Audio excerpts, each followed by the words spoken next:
CPU कोणता आहे त्याच्यानुसार आपल्याला कळेल तिथं. आता सगळे मोबाईल आपण USB ड्राइव्ह कसे डाउनलोड करायचे, कुठून करायचे, कुठल्या साईडवरून करायचे ते बघू आपण. आणि मोबाईल कुठले कसे कनेक्ट होतात ते पण आपण बघू.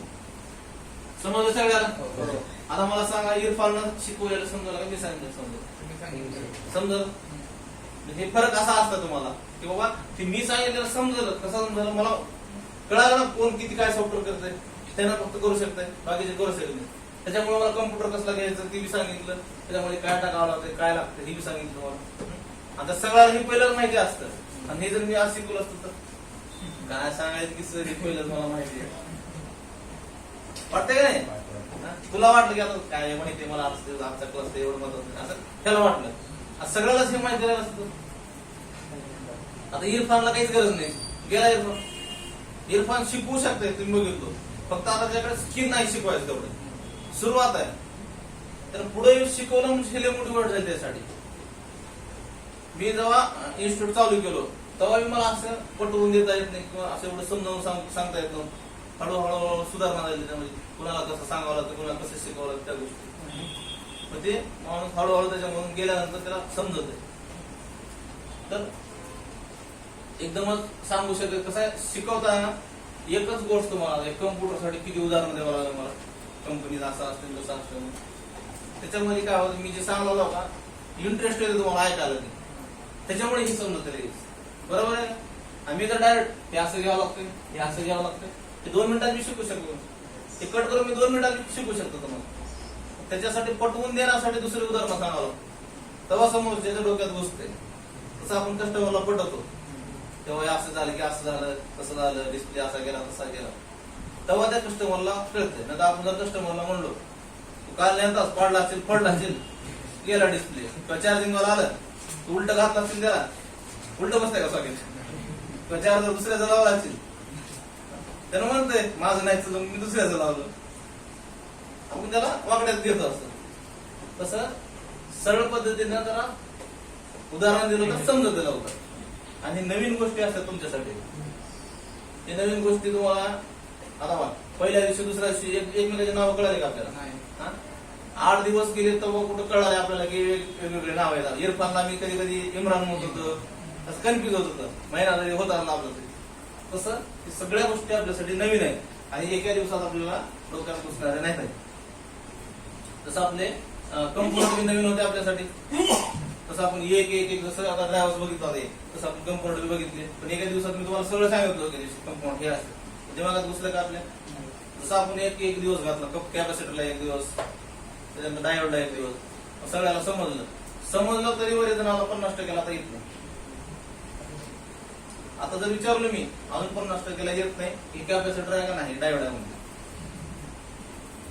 खरं सांगा म्हणतील काय? किती समजावून सांगितलं तर कळत नाही लवकर, कारण त्याच्यावर तुम्ही अभ्यास करत नाही किंवा त्याच्यावर तुम्ही प्रॅक्टिस करत नाही किंवा तुम्हाला त्याची गरज पडत नाही. कॅपॅसिटर शॉर्टच होत नाही तुमच्याकडे, मोबाईलच येत नाही. तसं की तुम्हाला माहिती पाहिजे किंवा मोबाईल कुठला आला आपल्याकडे, MTK आला तुम्ही कॉल करून सॉफ्टवेअर काढून बसला काय प्रेम. मोबाईल आला SPD आणि ओपन केल्या दिवशी कॉल करतो. गुगलला काय माहिती आहे का, एका मॉडेलचे 3 CPU असू शकतो. तुमचा जर C11 C12 मोबाईल येतं, MTK येते, कॉल कमी येते MTK मध्ये. त्याला जर ते युट्यूब वाला तुम्हाला MTK करून दाखवला, तुम्हाला बेसिक पद्धत माहिती आहे. पहिलं तुमचा मोबाईल कोणता बघायचा, पहिलं मॉडेल बघायचंय आणि मॉडेल मध्ये CPU कोणता बघायचं. सॉफ्टवेअर जे आपल्या 2 पद्धतीने होतंय, कसं कोणत्या पद्धतीने, एक तर त्याची मॉडेल किंवा कंपनी, त्याची कंपनी, आणि दुसरी कुठली पद्धत त्याची. ह्या 2 गोष्टी जोपर्यंत तुम्हाला समजत नाहीत, तुमच्याकडे लॉक साठी उद्या मोबाईल किंवा फ्लॅशिंग साठी उद्या किंवा कशासाठी उद्या, जर ह्या गोष्टी तुम्हाला समजत नाहीत तर तुम्ही अंदाजे काय करू शकता बघा. तुमच्याकडे XYZ कुठलाही मोबाईल आला हार्डवेअर साठी, त्याला आपल्याला कंपनी कुठली आहे किंवा ते CPU कुठला आहे काही घेणं नसते. आपण डिस्प्ले भेटतंय, सगळ्याला युनिव्हर्सल भेटते, चेक करून बसतो. सॉफ्टवेअर मध्ये तसं जमत नाही, हलगर्जीपणा जमत नाही. तुमच्याकडे समजा C11 मोबाईल आहे रिअलमीचा, त्याच्यामध्ये चेक करावं सीपीयू कोणता आहे, MTK आहे, SPD आहे, दोन्ही बी सीपीयू आहे. तुमचा मोबाईल जर MTK असेल, फ्लॅश करायचा असेल किंवा FRP काढायचे असेल आणि तुम्ही दिवसभर SPD वर झटला होता, तसं कायच होणार. समोरचं करून दाखवला माझं काबर होणार होणार आहे का सांग. तर बघितलं पाहिजे की तुमचं त्याला ड्रायव्हर्स कोणता गेला आहे. जर तुमचा SPD असेल तर SPD चे ड्रायव्हर्स घेते, तुम्हाला SPD चं सॉफ्टवेअर ओपन करायला लागतंय. जर MTK मोबाईल असेल तर त्याने MTK चे ड्रायव्हर्स घेते आणि सॉफ्टवेअर कुठला वापरावं लागतं आपल्याला, MTK चं वापरावं लागतं. बरोबर आहे. आणि जर तुम्ही MTK च्या मोबाईल SPD मध्ये करावा, SPD चा मोबाईल Qualcomm मध्ये करावा, मोबाईल कनेक्ट बी होत नाही, काही प्रोसेस बी दिसत नाही तुम्हाला.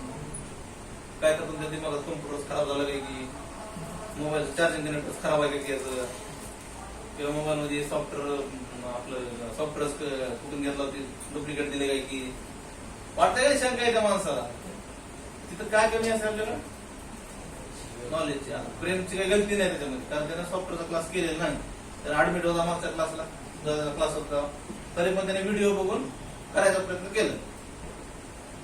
तर ह्या गोष्टी सगळ्या समजत किती टक्के, 60, 70, 80%.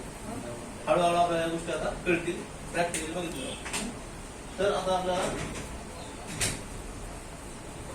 काय बघायचं, सुरुवातीला तर हे बघायचं आहे, विंडोज 7 कसं डाउनलोड करायचं.